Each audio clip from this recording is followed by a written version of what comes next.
अब एक देश ने पड़ोसी देश के एक अस्पताल को निशाना बनाया। उस अस्पताल में जिसमें ऐसे सैकड़ों लोग थे जो बेकसूर थे, जिनका जंग से कोई भी लेना देना नहीं था।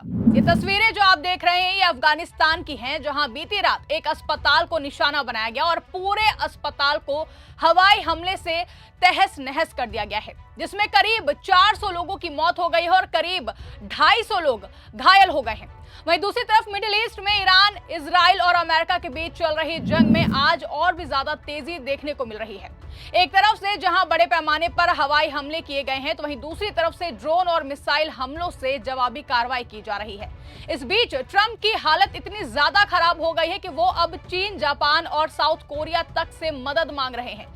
और तो और उन्होंने भी मान लिया है कि वो ईरान को कमजोर आंक रहे थे, लेकिन ईरान की ताकत देखकर वो भी हैरान है। वो अब बैठकर ईरान की तारीफ कर रहे हैं, जबकि भारत में देखा जाए तो गोदी मीडिया अपनी चाटुकारिता से बाज नहीं आ रहा है। वो इस संकट के समय में भी देश की जनता से झूठ फैला रहा है उसके बीच में, और मोदी जी की छवि चमकाने में लगी हुई है।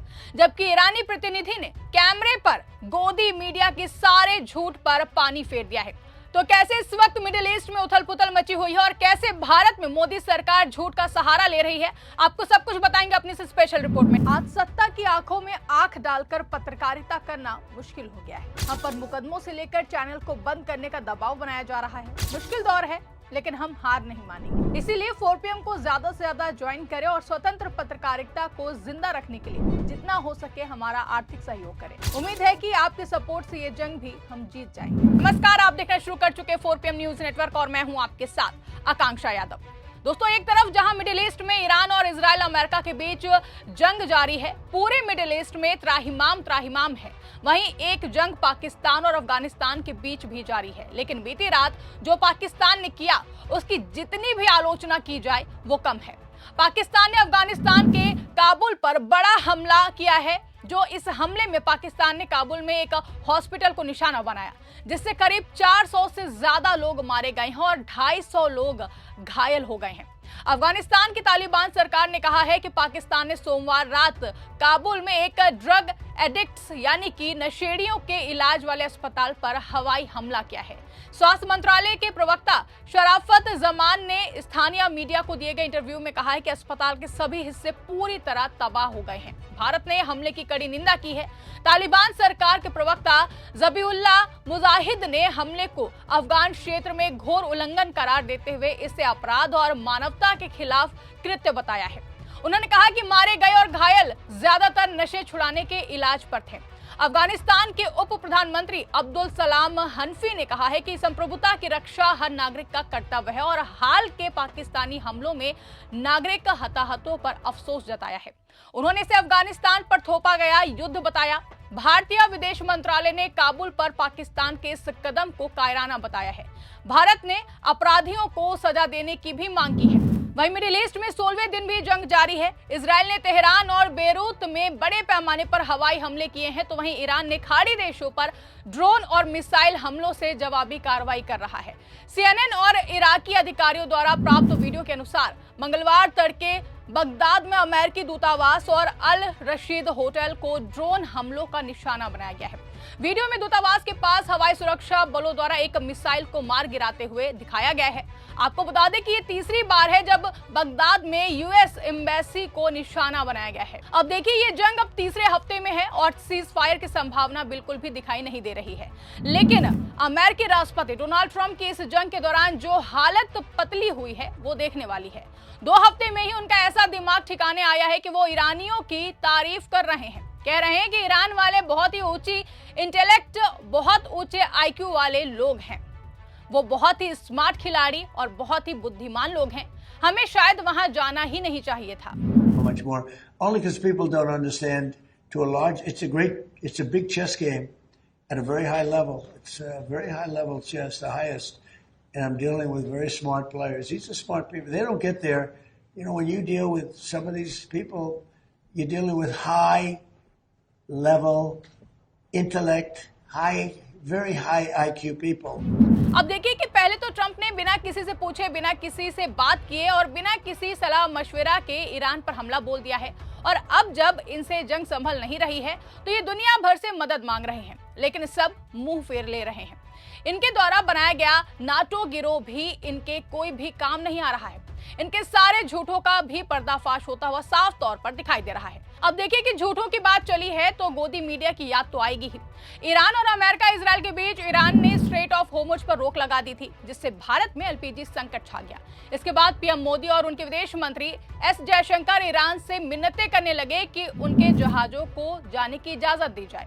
ईरान ने समय रहते भारत के 2 जहाजों को होर्मुज स्ट्रेट से सुरक्षित निकलने की अनुमति भी दे दी है। एक जहाज शिवालिक सोमवार को गुजरात पहुंच गया और दूसरा जहाज आज भारत पहुंच जाएगा। अब देखिए कि जैसे ही ईरान ने जहाजों को निकालने की इजाजत दी, गोदी मीडिया पर प्रोपेगेंडा चलाने की एक होड़ मच गई है कि देखो विश्वगुरु मोदी ने भारत को बचा लिया है, महामानव होर्मुज स्ट्रेट से भारतीय जहाजों को सुरक्षित भारत ले आए हैं। लेकिन ईरानी प्रतिनिधि ने गोदी मीडिया के सारे प्रोपेगेंडा की हवा निकाल दी है। जब ईरानी प्रतिनिधि से पूछा गया कि ईरान ने 2 भारतीय जहाज को होर्मुज से गुजरने दिया, आपने भारत को ये विशेष छूट क्यों दी थी, तो इन्होंने ये नहीं कहा कि मोदी जी की कृपा हुई है, बल्कि उन्होंने कहा कि हमने देखा कि भारत की मेजॉरिटी जनता ईरान के साथ है। भारत की जनता ने युद्ध और बच्चों पर बमबारी के खिलाफ आवाज उठाई और ईरान के प्रति सहानुभूति दिखाई है, इसलिए हमने अपने भारतीय भाई बहनों को तकलीफ से बचाया है। We have seen some vessels are passing by with the Indian flags from there. Yes. Will you make some special concessions for India, and how do you look at Indian position on this, sir? Actually, what I saw here from India, I can say the majority heart of Indians people are with Iran. They condemned the oppression. They follow justice. And they don't want war. Even I can say they are against the war. And they show their loyalty with the oppressed people. Even with the children of the girls' school and the school which is attacked by United States. And they show their sympathy, their solidarity. We informed our people in Iran the sympathy and solidarity of our brothers and sisters in India, and we said that now also they are suffering from shortage of gas, shortage of petrol, and they have to provide them and help them and support them. And as well as our embassy also tried several times to help this issue and to solve the problem for our dear brothers and sisters in India.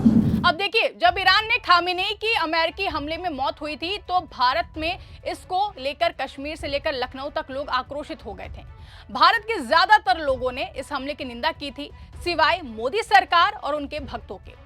Modi सरकार ने Khamenei की मौत पर जहां चुप्पी साधी, तो वहीं मोदी के भक्त ईरान के सपोर्ट में उतरे लोगों को ईरान जाने की सलाह देने लगे थे। कुछ अंधभक्त तो फादरलैंड इजराइल का समर्थन करने लगे थे और नेतन्याहू के लिए हवन पूजन करते हुए भी पाए गए। लेकिन अंत में भारत के काम कौन आया, ये हम सभी देख रहे हैं। किनकी वजह से ईरान ने भारतीय जहाजों को होर्मुज स्ट्रेट से निकलने की इजाजत दी? उन लोगों की वजह से जो ईरान के साथ खड़े हुए थे, ना कि सरकार की बदौलत और ना ही अंधभक्तों की बदौलत। कुल मिलाकर देखें तो इन घटनाओं ने एक बार फिर से दुनिया की सियासत और मीडिया के दोहरे चेहरे को बेनकाब कर दिया है। एक तरफ जहां निर्दोष लोगों की जान जा रही है, अस्पतालों पर हमले हो रहे हैं और इंसानियत कराह रही है, वहीं दूसरी तरफ बड़ी ताकतें अपनी नाकामियों को छिपाने में लगी हुई हैं। मिडिल ईस्ट की जंग अब सिर्फ ताकत की नहीं बल्कि सच्चाई और झूठ की भी लड़ाई बन चुकी है।